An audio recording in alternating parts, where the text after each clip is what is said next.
अर्जुन और नाग, कन्या उलूपी की अद्भुत कथा। यह कथा उस समय की है जब महाभारत के युद्ध की घटनाएं अभी घटित नहीं हुई थीं। अर्जुन अपने भाइयों के साथ वनवास पर थे।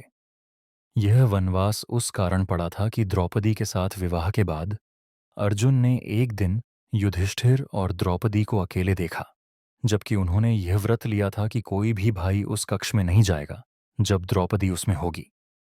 नियम तोड़ने के कारण उन्होंने स्वयं को दंड स्वरूप वनवास के लिए भेज दिया। तीर्थ यात्रा की शुरुआत इस वनवास के दौरान अर्जुन ने तीर्थ यात्रा का संकल्प लिया। वे गंगा, यमुना, सरस्वती, नर्मदा, गोदावरी और कई पवित्र नदियों के तटों पर पहुंचे। वे जहां भी जाते वहां ध्यान लगाते, पूजा करते और धर्मशास्त्रों का अभ्यास करते।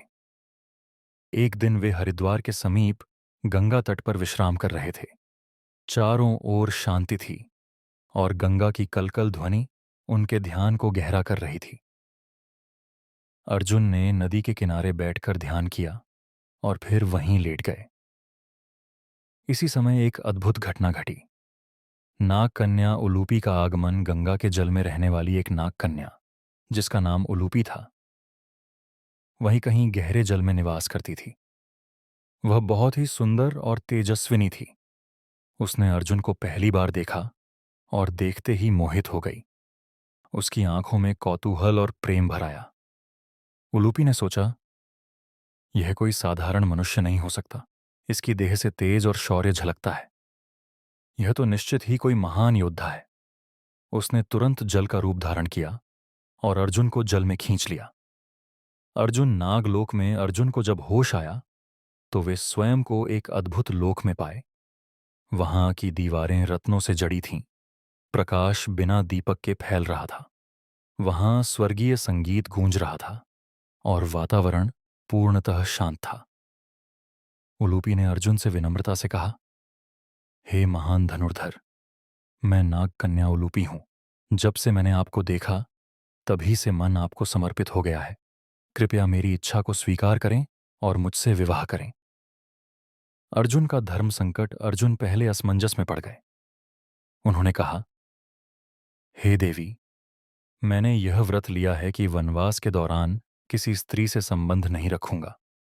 यह मेरे धर्म के विपरीत होगा। उलूपी ने मुस्कुराते हुए कहा, हे अर्जुन, यह व्रत केवल द्रौपदी के संदर्भ में था। मैं नाग वंश की हूं और यह लोक भी ये पृथ्वी से भिन्न है। यहां के नियम अलग हैं। तुम्हारा यह कर्म किसी धर्म को भंग नहीं करेगा। अर्जुन उलूपी की भक्ति और प्रेम से प्रभावित हुए और उन्होंने विवाह स्वीकार कर लिया। नागलोक में उत्सव हुआ और उलूपी ने उन्हें अनेक दिव्य अस्त्रों का ज्ञान भी दिया।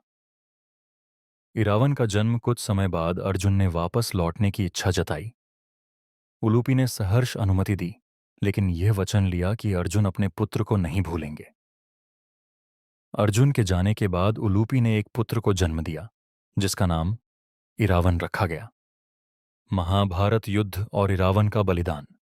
महाभारत युद्ध के समय जब पांडवों को एक विशेष यज्ञ करना था, जिसमें एक वीर क्षत्रिय का बलिदान आवश्यक था, तब इरावन ने स्वयं को समर्पित किया। युद्ध भूमि में उसने वीर गति प्राप्त की। श्री कृष्ण ने उसकी बलि से पहले उसे वरदान दिया कि वह युद्ध के लिए एक दिन का विवाह कर सकेगा। यही परंपरा आज भी तमिलनाडु में अरावन पूजा के रूप में निभाई जाती है। उलूपी का पुनः योगदान। महाभारत युद्ध के बाद अर्जुन एक बार फिर उलूपी से मिले। जब अर्जुन को शापवश एक समय वीरहीन और शक्तिहीन बना दिया गया, तब उलूपी ने ही नागों से सहायता लेकर उसे पुनः बलवान बनाया।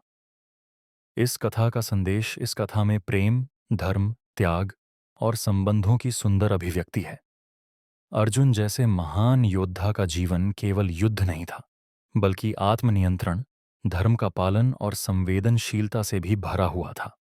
उलूपी की भक्ति और त्याग भी इस कथा को अद्भुत बनाते हैं।